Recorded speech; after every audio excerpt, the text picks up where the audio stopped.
So my name is Bill Jepson. Welcome.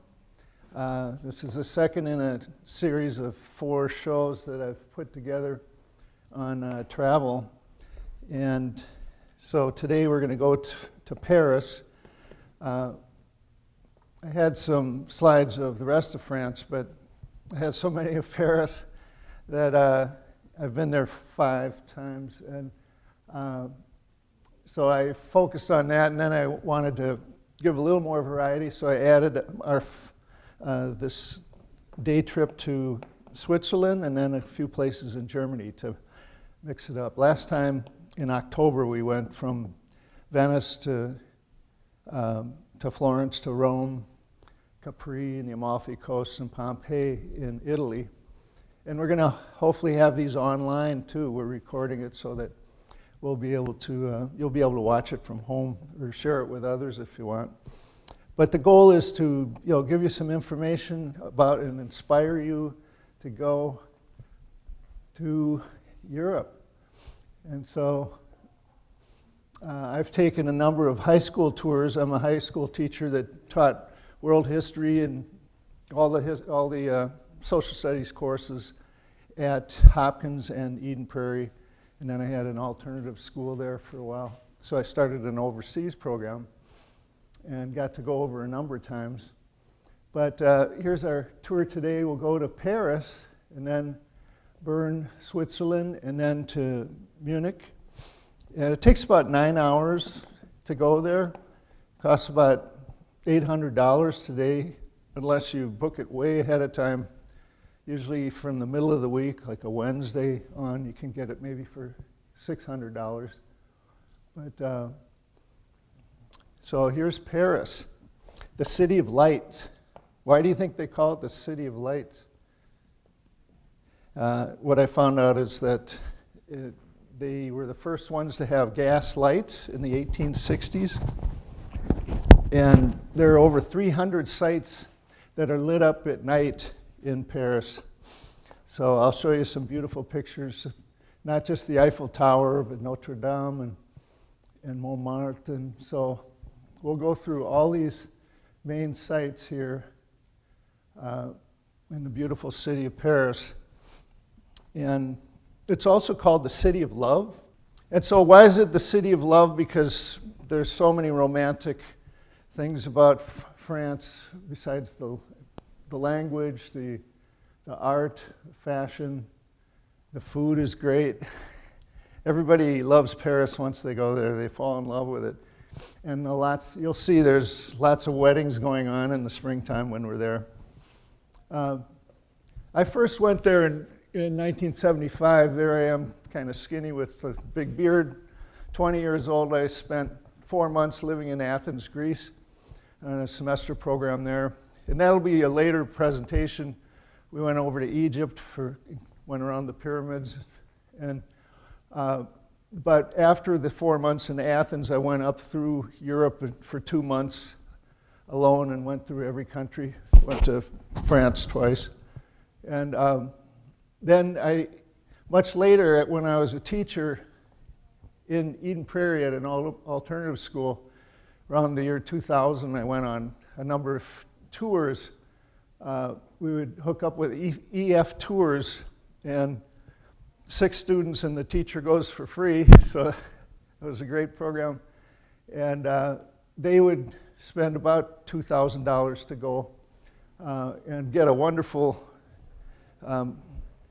inspiring educational experience. Here we are in 2005. So Paris started a couple thousand years ago when the Roman Empire under Julius Caesar united or kind of took over Gaul. And they started on this, oops, wrong button.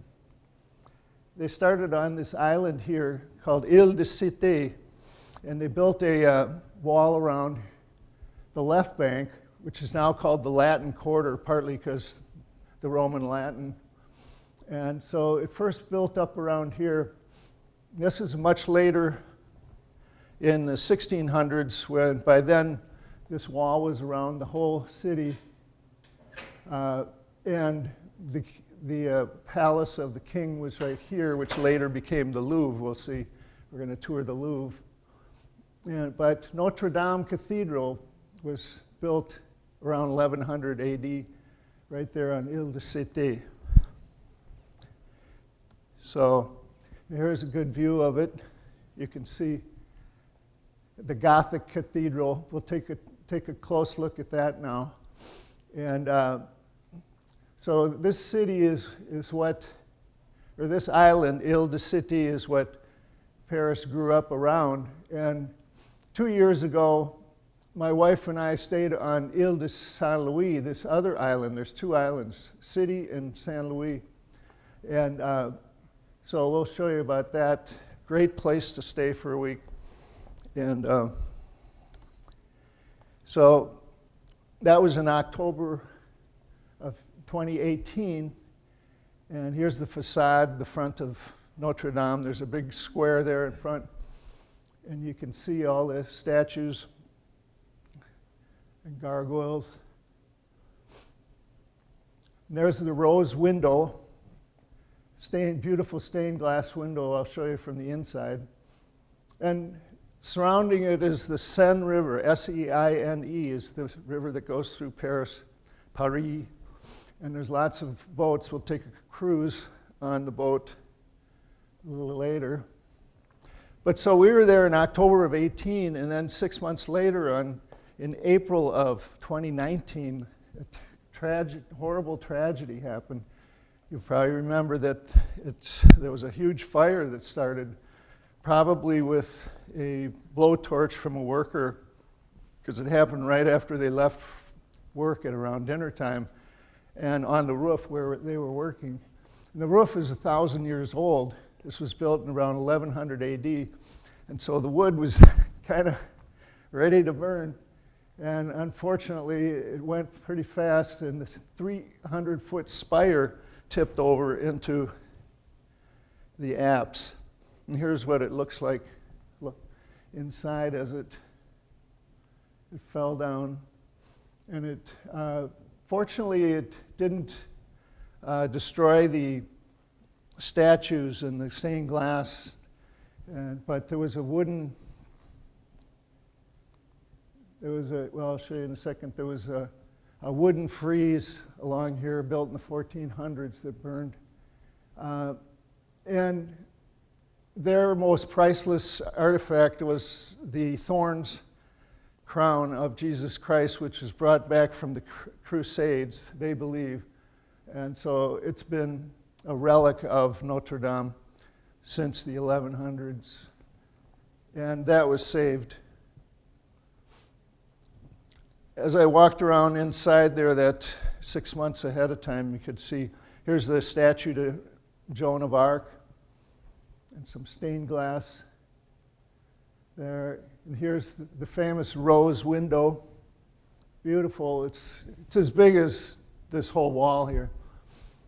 And these are 2 feet high, and for as long as this room, the stories of the New Testament in wood, carved in the 1400s, and I'm afraid that all burned.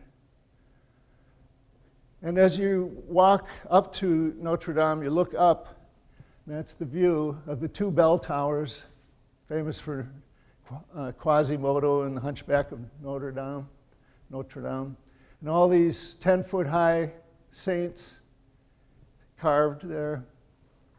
And right above the door, as you're walking in, it's about this high, you see Jesus, and then on his right are all the saints, the Knights Templar here, and then on his left are all the sinners.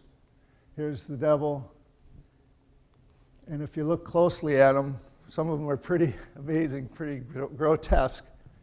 These monsters and demons carved in 1100 AD, and 900 years of rain falling on them, and they're still doing pretty well.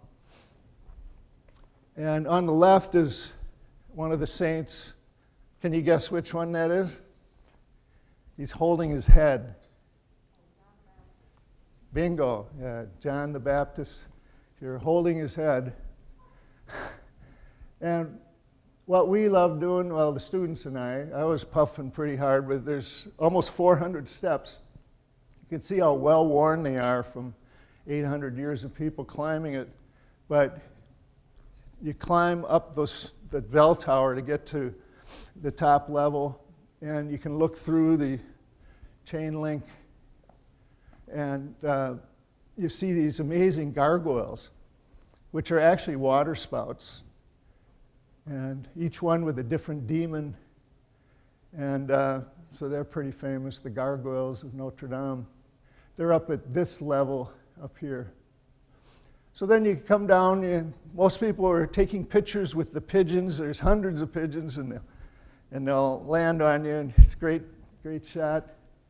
And next to it is Charlemagne. He's the father of France, a huge statue to him, because in 800 AD he united all the Gaelic tribes and into the Holy Roman Empire, and that was the beginning of what we call France. One of my students getting a portrait on the left here. That's a typical thing to do throughout Paris, but especially at Notre Dame and Montmartre. I'll show you next. And my favorite thing to do is to get a crepe, which are everywhere, these crepes outside. And my favorite flavor is banana Nutella, right down here. Nutella banane, citron sucre, sugar. You can get it with Grand Marnier. And please excuse my French. I spoke Spanish in high school and college, but I just fake it a little bit. So also throughout Paris, which makes it kind of romantic, let's see if this will work, is the accordion sound. So this music is everywhere when you're just hanging out. So I love that.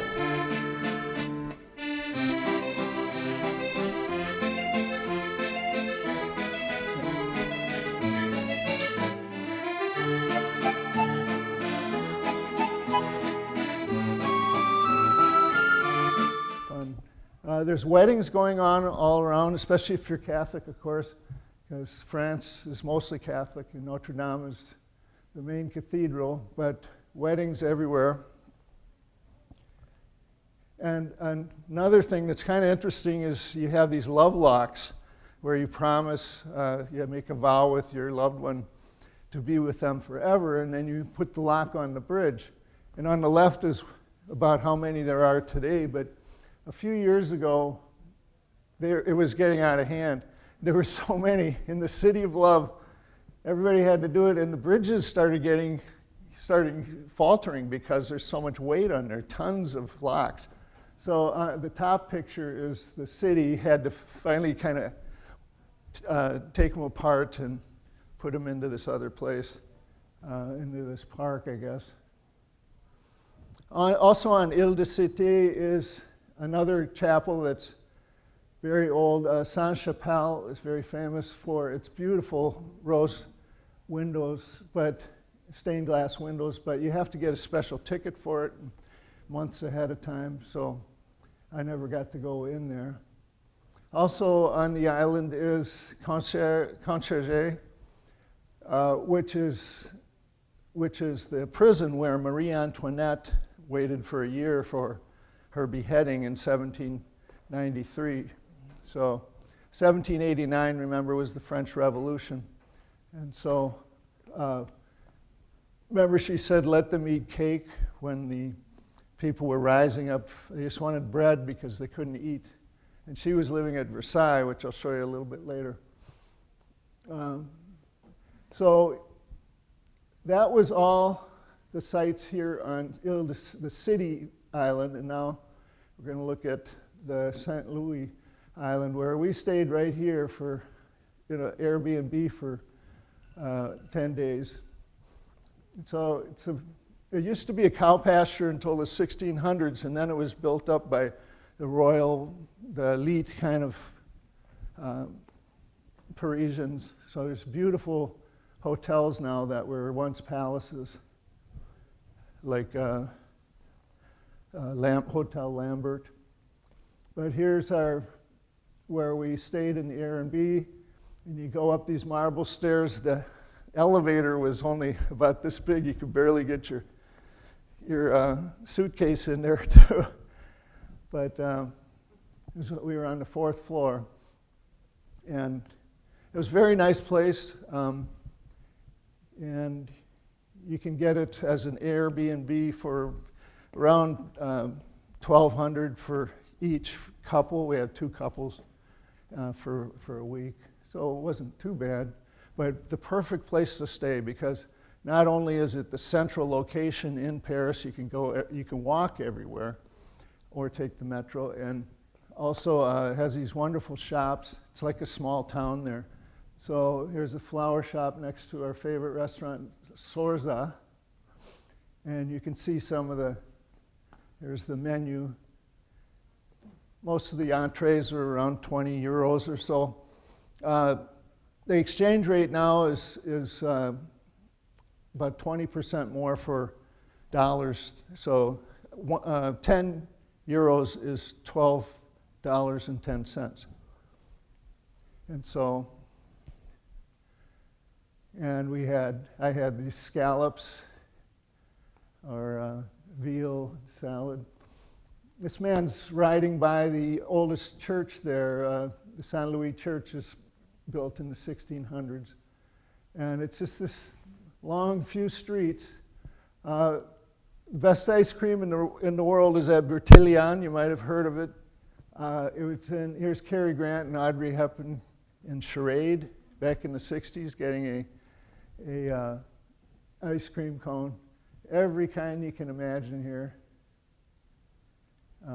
So delicious. And then we would get our bottle of wine, bottle of Chardonnay or Pinot Noir at Le Prestige de l'Alimentation, or the prestigious food grocery. It's basically the grocery. About $10 a bottle for wine everywhere. Really good wine, of course. They know how to make it there. And here's one of the many outside cafes. This one's at the end of the island. You can watch people going by all day long. It's wonderful. So about 10 blocks away is the Louvre. We'll start looking at some of these sites here. So the Louvre used to be the palace of the king, the Sun King, until the late 1600s. He moved it to Versailles, the great palace outside of Paris. But so after the French Revolution in 1789, they created this museum to hold all the art that was left to them. And there's so much, it would take 3 days to go through it all. But some great masterpieces are there, like Venus de Milo on the right, missing her arms. She's about 10 feet high. And then Psyche, revived by Cupid's kiss in the middle. And the winged Nike, which, the Nike symbol is that it means victory. Those are Greek. And then, of course, everybody's got to go to the Mona Lisa and take a picture. So there's thousands of people. They're all making their way to the Mona Lisa. And it's a room about this big with this one thing here. And everybody's got their iPhone. Click, click, click, click, click. So, but it is a beautiful painting by Leonardo da Vinci in 1500s with the perfect smile. The most famous painting in the world. And there's so many others too. There's just galleries and galleries of hundreds of paintings, many of them 20 feet wide and 10 feet tall, like Gerichalt's Raft of Medusa, or Ingres's Concubine. And this gal was just painting a copy of this. She must be an art teacher or something, but she was kind of halfway done there. That was interesting. So it would take, like I said, 3 days to see everything. Most people spend about 4 hours an afternoon at the Louvre and they're exhausted. But then you go outside. Here, these are all the galleries. Oh, and I didn't mention that the pyramid is the way that you go into the Louvre. It was made in the 1980s, and you go down underneath there to enter it. But when you come out, you go through this arch here and down the Jardin des Tuileries. It's the Tuileries Gardens, or it's just all this area of statues and gardens and fountains, and then the Place de Concorde, where all the big parades are, and down the Champs-Élysées, which you've probably heard of, very famous, the most famous street. And at the end is the Arc De Triomphe. And I have a few pictures from 1975. This one, I took a long telephoto. It's a little blurry, but you can see the color. And in the end is the Arc de Triomphe a mile away. And this obelisk was taken from Egypt by Napoleon. And that's right in the center of Place de Concorde, the big parade plaza. Wonderful place to walk. And at night it's all lit up. It's beautiful fountains. And you can see the Eiffel Tower in the distance. A new feature of this area is the Ferris wheel. Just about 30 years ago, they had this huge Ferris wheel. And from the top of it, you get this view. In the distance, there's downtown Paris, the only part that has high skyscrapers on it. Part of the appeal of Paris is that all the buildings are only about, I think, 11 stories, 10 or 11 stories. So, except for the Eiffel Tower and Notre Dame. So they keep all the downtown off to the side. But this Ferris wheel has kind of a little, it's like the State Fair, the mini one right there. And also really close to this is a new museum called l'Orangerie, like the orange. And that has some of the most priceless masterpieces of post-impressionism from the 1800s. Like here's Cézanne, Picasso, Renoir, Matisse. And the most famous one, this is where they house the water lilies of Claude Monet. And he was one of the greatest Impressionist painters who painted these for years at his place in Giverny. That's kind of a day trip a lot of people take. I haven't done it. About an hour outside of Paris, you go to Claude Monet's old home where he painted these ponds and captured the light from them. It's very famous. And then nearby is the Palais Royal, the Royal Palace, which has a number of museums, holds big conventions there, and it has a glass ceiling. And you might have seen that with Tom Cruise in Mission Impossible. I just threw this up here to remind you of all the movies set in Paris. As you're quarantined, it's kind of fun to go through a lot of them, like Charade with Audrey Hepburn and Cary Grant, Midnight in Paris, Before Sunset with Ethan Hawke. Amélie, if you haven't seen it, you really get immersed in Paris. It's a great movie. And The Hunchback of Notre Dame. And A View to Kill, James Bond. And some of the books, too. As you're going down the Seine River, there's all these blocks of bookstores where you can buy posters and books and souvenirs. How many of you read Madeleine when you were young? Remember that? And Anatole, the mouse, Babar. So lots of books and movies. And the Parisians really loved just sitting on the Seine River and enjoying. We usually went in the springtime on spring break with my students, so that was a great time to be there as everybody came out and hung out on the river. And there's all these bridges across the Seine River. They're called ponts, P-O-N-T, pont. This is Pont Alexander, the most ornate and famous bridge, with a really beautiful gold statuary on it. And so that bridge is right here across the Seine. So just to review, here's the Notre Dame and the Ile de City, and then the Ile de Saint Louis here. And we walked to the Louvre. That took about 10, 15 minutes. And then we walked down the Tuileries, the Ferris wheel, the Champs-Élysées, and all around there. And so now we're going to get into a metro and go up to Montmartre. And metros are really fun. It's a great part of being in Paris is just being able to go down these stairs and for $5 pop up someplace else and within 20 minutes. It's really an incredible system. I wish we had here, you know, if we could just go down into the metro and pop up in St. Paul, it'd be great. But here's where you come out from Montmartre. And near that is the Moulin Rouge, you've probably heard of.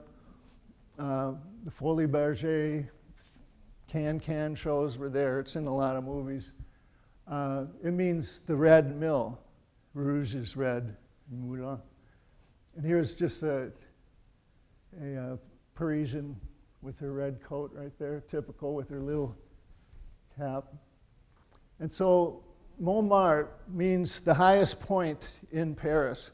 And Sacré-Cœur, the Sacred Heart, Sacré-Cœur, is the Romanesque church on top with its turrets.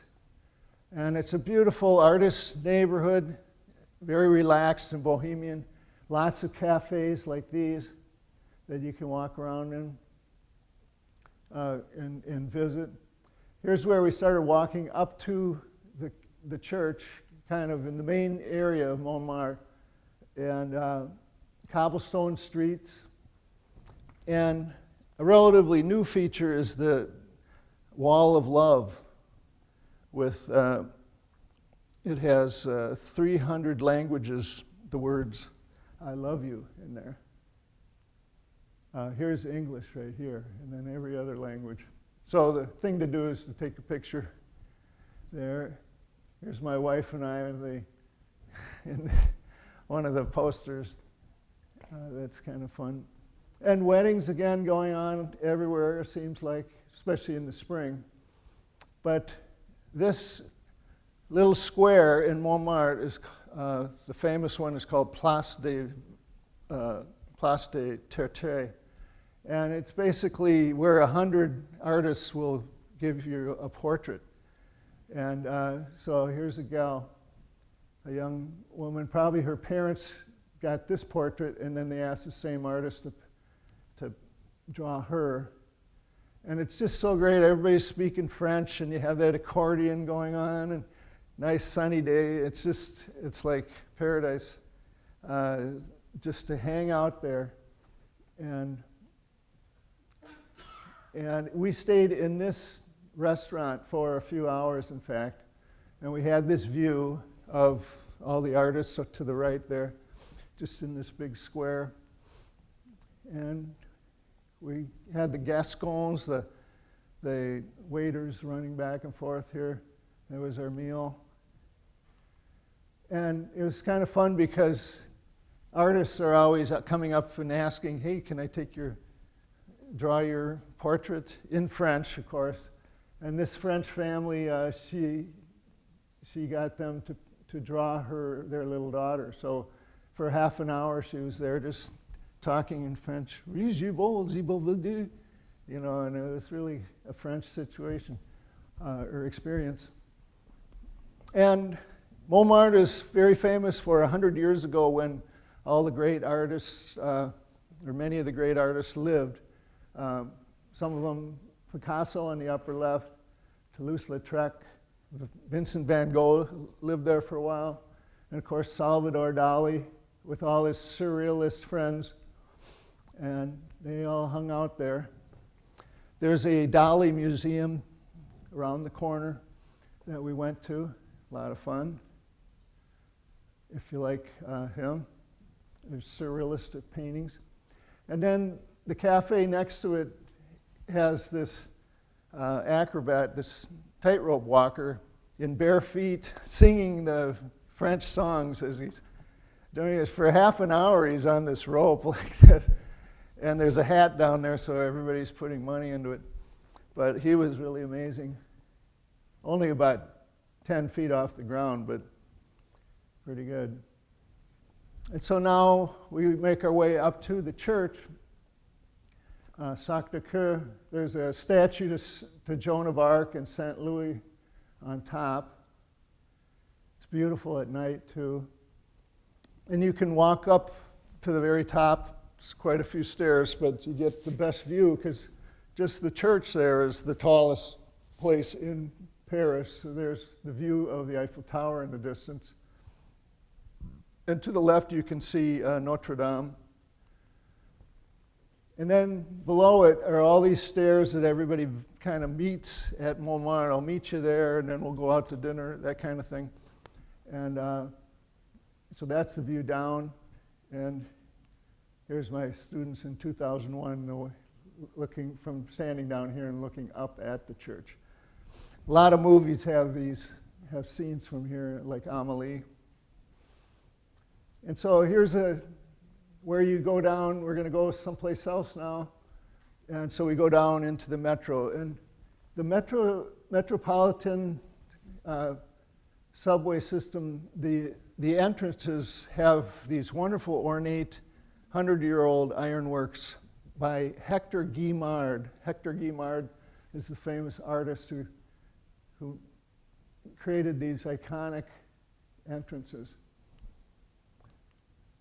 And so we're going to go over to the Saint Michel area in the Latin Quarter. This is the entrance fountain, Saint Michel Fountain. And it's kind of an artist, young people stay here, but it's the area around the university, which is called La Sorbonne. And La Sorbonne is one of the oldest universities in the world, started in the 1400s. But also lots of cafes, and my students and I stayed at one for a couple hours in, when was it, 2005 or so, and we had the accordion player playing for us for a while, and this artist going by with their portfolio on a scooter, and you get these open-faced sandwiches, delicious, with tomatoes and Gruyere cheese. And then, of course, the banana Nutella crepe, which is so delicious. And so, yeah, the Sorbonne is the big university area in the Latin Quarter, and the main landmark there is the Pantheon. So this is the Pantheon. And nearby is the Gardens of Luxembourg, Jardin Luxembourg. I can't pronounce it that well. You can see the Eiffel Tower in the distance, but we were there in October 2018 on a sunny, March afternoon, and wonderful place to just hang out and watch the Parisians. This is a Medici Fountain that's very famous, but the main attraction, especially for the children, is to sail their wooden boats in the pond there. If you remember Curious George and some of these children's books, they always have that. But here's a little French girl. And this building, it happens to be the Senate building for all of France. So the senators are in there. And then a few blocks away is Musée d'Orsay, the second greatest museum in Paris. And it houses the masterpieces from the 1800s. And it used to be a train station, Gare Orsay. Gare means train station. And so they created this wonderful museum out of it with the natural light coming into the glass ceiling, which was there already for the train station. So they built this in the 1800s, or refurbished it rather. I meant to say 1980s. But most of the paintings are from the 1800s, and my favorite is Van Gogh. Some of the best masterpieces are there, like his self-portrait, and then Dr. Gachet and his room at Arles. And it's so wonderful that years ago, like in 1975, you couldn't take pictures at all because cameras all had flashes and they couldn't control people to not use the flash, so they just said no cameras. But ironically, with everybody having a camera, these iPhones don't need a flash. They're so good. So now, all of a sudden, the last 5 years, you can take as many pictures as you want. So you go right up this close to a $50 million self-portrait of Van Gogh, and you can see every brush stroke. You really get a sense for his thick oil and see what a genius he was. And others like Renoir on the right and Paul Gauguin on the left, who was a friend of Vincent's. And wonderful statuary, the four quarters of the world. There's 4 of them, and they're 20 feet high. So the Musée d'Orsay is a wonderful place to go. There's many, many more masterpieces in there. As we're walking around, it's fun to see the street people. There's quite often you'll see beggars, destitute, homeless people. She has her bunny, and here's another one with another bunny. And this guy had an organ, like an organ grinder with a monkey usually, but instead he had 2 little cats in the bed, like a mom and like a husband and wife. And so this little boy is just laughing. It's pretty funny. And then this guy here, he's a one-man band playing the drum, the trombone, and the accordion at the same time. You see amazing things just walking around in the city. The city, by the way, has about 15 million people in it, compared to a couple million here. So it's huge. Continuing on, this is main site is Hotel Invalides. It looks like invalid, Invalides. And that's where Napoleon, his mausoleum is, or his tomb, underneath the dome here. And next to that is this amazing military museum with the largest collection in the world, and of swords and armor and guns and everything. And also close to this, we're making our way to the Eiffel Tower, by the way. There's all these couple of museums to see. And this one is Auguste Rodin, R-O-D-I-N, Rodin, the great sculptor 100 years ago. His studio has been turned into his museum.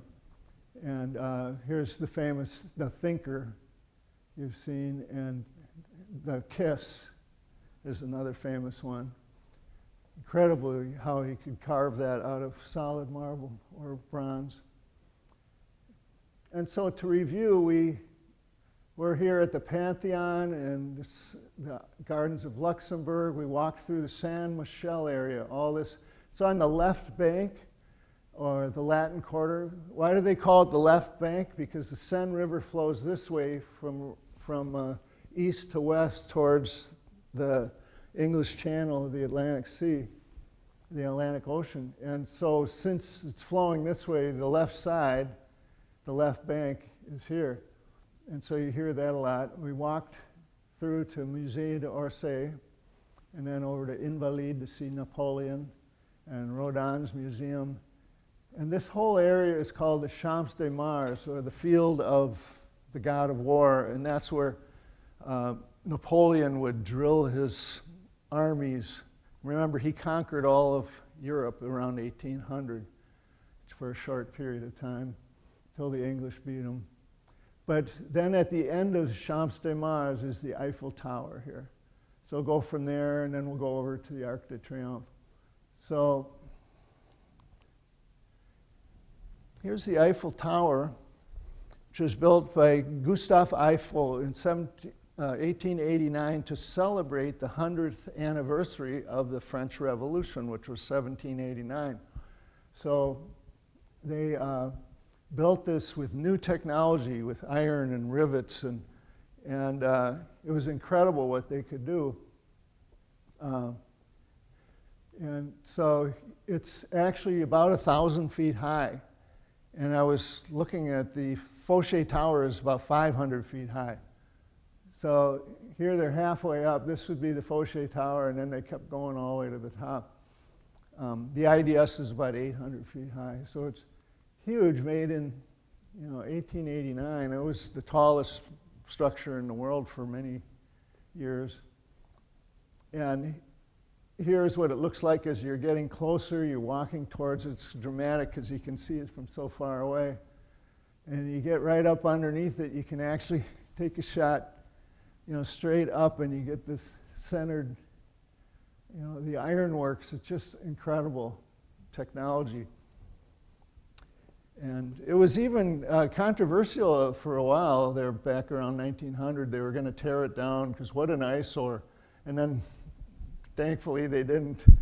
And they have learned to love it, especially all the tourists who come, millions and millions.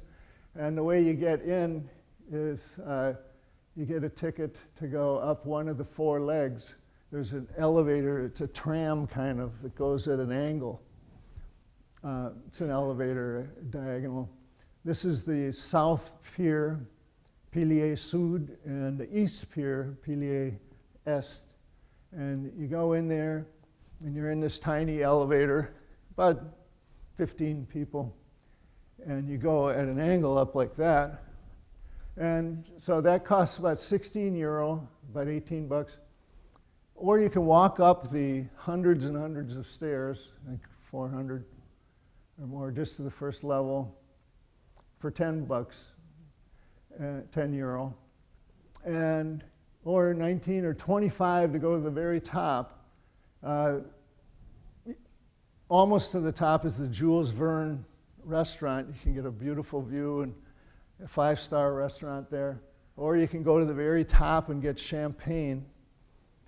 And it's kind of expensive, but here's a $20 glass of champagne here from the very top.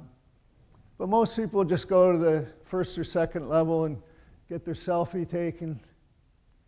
Here's my wife and friends here and my students another year. At night it's beautiful. And this, I found this historic picture, 1889, the year they built it. A number of people went up there to get their photograph taken. You can see what they're wearing there. 120 years ago. And this is the view down to the Arc de Triomphe during the day. And then it's fun. Usually you go up there at sundown and you watch the lights come up on the landmarks of Paris. There's the Arc de Triomphe. And you look down on the Seine River here as the boat's going by. So, and across the street is a beautiful park called Truccadero with beautiful fountains synchronized and dancing in the light. And so it's a great place to go at night, right across the street, across the river here. This is also where you can get your boat to go up and down the Seine River if you take a cruise. But at sundown, it's really cool because the Eiffel Tower lights up. And then for 10 minutes at the top of each hour, they have a special thing where the big bright lights go from the bottom to the top in sequence. They go rit, rit, and it's just amazing. Wherever you are in Paris, you see those lights and go, wow, it's so great to be here. But yeah, and one time my students and I, they decided to walk down, and it took actually about a half an hour to go in circles around the steps down to the bottom. And then when we got there, the train that we were going to take, the Metro, was on strike at this section of it. So all of a sudden, I'm sitting there with all these students looking at me. What are we going to do now, Mr. Jepson? Because we had to get all the way back to our hotel, which would have been a 3-hour walk. But then I saw a taxi, and I went, you know, we could just take some taxis. So we had 2 teachers, 3 students each, and 2 taxis, and it was one of the funnest things for the students to do because they got to meet the young, Parisian taxi driver, but also because one young guy grabbed onto the back of the back bumper of the taxi, one of the taxis, and rode it on a skateboard very dangerously for about 3 or 4 blocks as we're all taking pictures and laughing. So, but that's what the taxis look like. Nowadays, you take an Uber or a Lyft. And so we head over, not far away is the Arc De Triomphe, built again by Napoleon so he could march his army, his victorious army underneath it.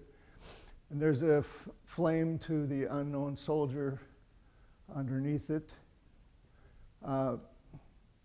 Beautiful arch, but this plaza is called the Place d'Étoile. Étoile means star, and it's because it's like a 12-pointed star that all the avenues end up at the arch. Here's the one that goes right through farther down through downtown Paris, but lots of car accidents every day going through there. This is my picture from 1975 with all the little cars. But and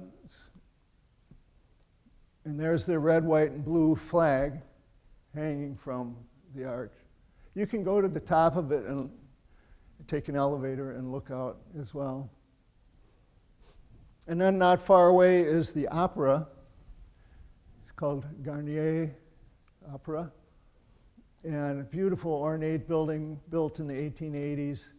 Lots of movies are filmed there. And of course, famous for the Phantom of the Opera, the old movie, and then the musical more recently. But it has incredibly ornate statuary and chandeliers. Everything's gold Baroque. And on the ceiling is a very famous fresco by Marc Chagall in the 1960s. Pretty recently, he painted that. Took him a couple of years. So that's a beautiful thing. And then a block away is the Gallery Lafayette that my wife loved. There's fashion shows every week, and it's kind of the fashion center of Paris. And it has this amazing 100-year-old mall, 5 stories high with a glass ceiling, again, like this. And it's really an amazing place to go shopping if you want. And a few blocks from there is the Ritz-Carlton, right here, where famously Princess Diana left there and then tragically died in a car crash in the, I think, 1998 or so. And so, but that's La Place de Vendôme, with another column with Napoleon on the top made out of melted down cannons. But we walked through there, and then on our way to Église de Madeleine. This is a actually a church, but it looks like a temple. Looks like the Parthenon with all its Corinthian columns, but it's a beautiful church. And inside is magnificent mosaics and bronze doors that depict the Ten Commandments. So the Madeleine is a very famous church there. And then you walk a little farther and you're at the more modern Pompidou Center with all the modern art. This was made in the 1980s or so by the President Pompidou. Very interesting building with all the plumbing and air vents on the outside. It's like all the innards are on the outside and the outside's the in. It's a new concept. And there's the outside elevator. But in there are great masterpieces here. Chagall, Liger, Kandinsky, Frida Kahlo. And then a couple blocks from there, so many museums. I'm just flying through them here. I think this is the last one. Pablo Picasso, where he houses his tens of thousands of art works. And so that's the Picasso Museum you can check out.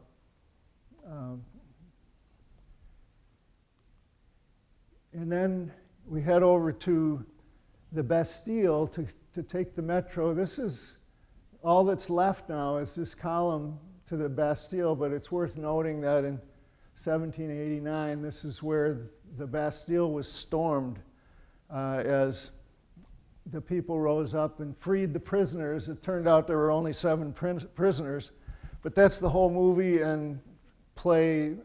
The musical Les Miserables is all about that. And it's also the site where Marie Antoinette and her husband, King Louis XVI, had their heads chopped off by the French people. And that was the end of the monarchy. So this, at first you go, what is this? But you see it everywhere because this is the metro map. And actually when you learn how to use it, it's pretty useful. So the Eiffel Tower is here, the Arc De Triomphe. Everything's kind of right along the river here. Here's Bastille. We're going to go now to Père Lachaise, the cemetery, the famous cemetery. But you kind of follow the colored lines, and it actually makes sense after a little practice. But it's great to get around Paris. Wherever you want to go, you can go to 5 different things in one day, just because you can pop up. You get on, and you got about a minute to jump on.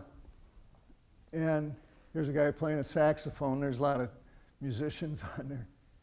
And this just comes in and takes off. And then you pop up in a new place, and it's kind of exciting. You come up and, oh, what's this now? We're in this whole other neighborhood. It's kind of magical. Some more Hector Guimard metro stations. And the Père Lachaise is this cemetery with all the famous people in there like Chopin and Edith Piaf and lots of different people. It's kind of creepy, but there's all these amazing statues on top of each grave. You can see here, but most people want to go there to see Jim Morrison's grave. And there's usually a line of Americans, like 10 of them. I got to get my picture in front of Jim Morrison's grave. This is where he died in 1972, same year as Hendrix and Janis Joplin. But so that's a feature there. So last thing in Paris, we'll take this boat up and down the Seine River, Les Bâtons Mouches. You go around Notre Dame Island, Ile-de-Cité, past the Eiffel Tower, and the Statue of Liberty I'll tell you about in a second. And so it's a great thing to do, usually on your last night in Paris, to go on a cruise up and down the river. And you go through all these different bridges, each one lit up. And my students always got to laugh because the Parisians love to drink their bottle of Pinot Noir on the banks of the Seine here, all up and down the river. And their favorite thing to do for the tourists is to bare moon the students or the tourist boats. And of course, my 16-year-old students got laughing and taking pictures. We got mooned about 10 times. But 2 years ago, we did the dinner cruise and had a wonderful time there. Great, delicious dinner. Then you go up on top as you're going by the Eiffel Tower. It's all lit up, and you go underneath these bridges. It's kind of fun to go under the bridges, too, because you can almost touch the top of them, and they're 1,000 years old. And then at the end of this island here is the Statue of Liberty. And a lot of people, what is that doing here? Well, it was a gift from us to them in 1789. In 1889, celebrating their 1789 French Revolution. Because a few years before that, Bartholdi had given us our Statue of Liberty for our 1876 anniversary of our freedom. So within about 20 years, we kind of exchanged these Statues of Liberty. And theirs is half the size of ours, but it sits on this island here. And I never thought I'd have a photograph of the Statue of Liberty, the lit up Eiffel Tower, and a full moon in the same photograph. I thought, wow, this is pretty amazing. So that's the city of love, Paris. And I need to move on quickly. So here's Versailles, some pictures that I took a long time ago. That's me there. Beautiful palace. This is the Hall of Mirrors, where the King of France and Marie Antoinette lived. Very famous. And that's about a half an hour outside of town. But quickly, let's go through Switzerland. You take this train into Bern, Switzerland, and we're going to go up into the mountains here to kind of have a Swiss experience. I did it a couple times just for a 2-day trip. We stayed in Bern here, the capital of, the old capital of Switzerland, which is on this peninsula, a medieval town, very beautiful, with the clock tower. Bern means bears, so they had these bears here. And then from Bern, you go along this lake to Interlaken, and then we're going to go up to the top of this peak here. And it was really exciting. The most exciting day I've ever had was because of all the transportation. So you take a train here to Lauterbrunnen with these beautiful waterfall. And from there, you go up a cable tram to this town, and then you take a train over to Mürren, this little village. You walk through there, and then you take this cable car, this gondola, all the way to the top, to the revolving restaurant on the top. So I'll show you how. First, you take this tram at an angle like this. So it's kind of weird. Your feet are at the heads of the people in front of you. And you're going up, and then you walk along this cliffside town of Mürren. And then you grab this gondola with about 20 people on it, and you go up to the top of this peak, and just beautiful Alps all around. And this one's famous for being in the movie, the James Bond movie, His Majesty's Secret Service, the only one without Sean Connery and Roger Moore in it. But it's a revolving restaurant. So you're sitting here having lunch, and slowly it goes around in a circle, and an hour later you're back to where you started. The whole thing is on a gimbal. And so it's pretty amazing, and you really get a great view of the mountains. So that same day, then in the afternoon, you come down out of there from Shilthorn, it's called Shilthorn, to Interlaken, which means in between. There's 2 lakes here. And you go across this Thunersee Lake in a boat And it's a beautiful ride. You go into all these 10 different villages, like Oberhofen and Merlingen, all these beautiful little Swiss villages. You get these wonderful views of the mountains and the lake all around, and castles like Oberhofen here on the left.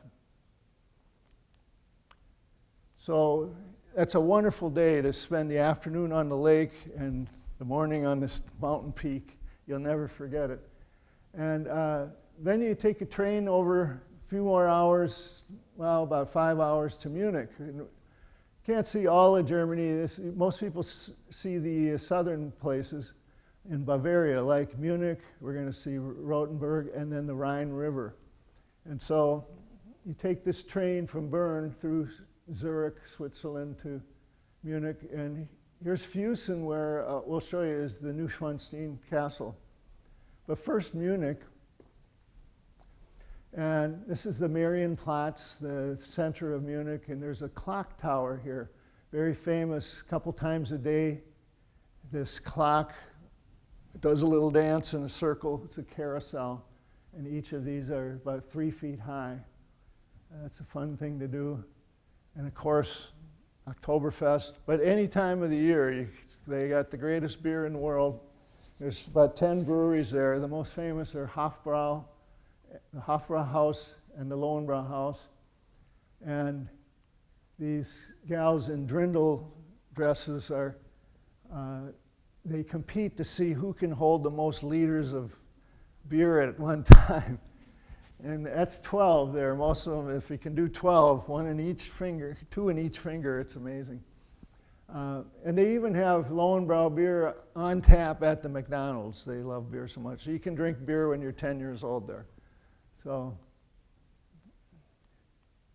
and then the famous place to go is Neuschwanstein, which is the fairy tale castle that the Disney modeled theirs after.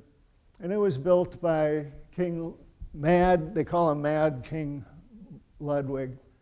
And in the 1870s, he started building this. He was a little crazy, and he spent $40 million, which is twice as much as he had, just to build the first 20 or so rooms, and he was going to build 200 rooms. And so they finally took his power away from him.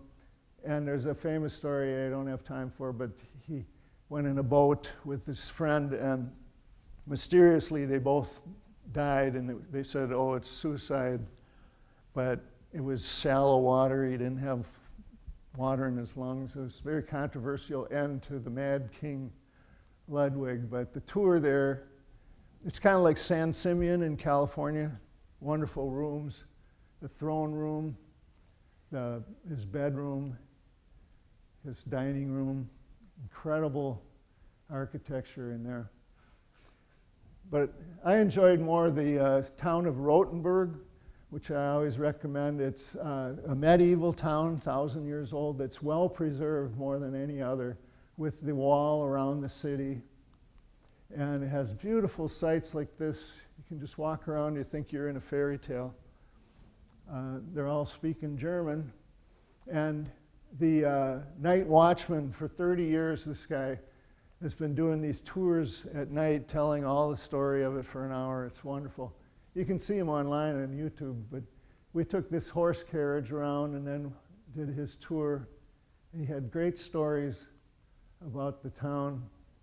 They have a famous criminal museum, which has all these strange torture objects, you know, from hundreds of years ago, like the pointy chair, the shame masks, the Iron Maiden. And then here's me in the stockade.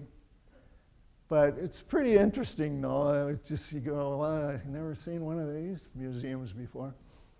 And then the last thing is to take a boat up and down the Rhine River. What a wonderful thing to do.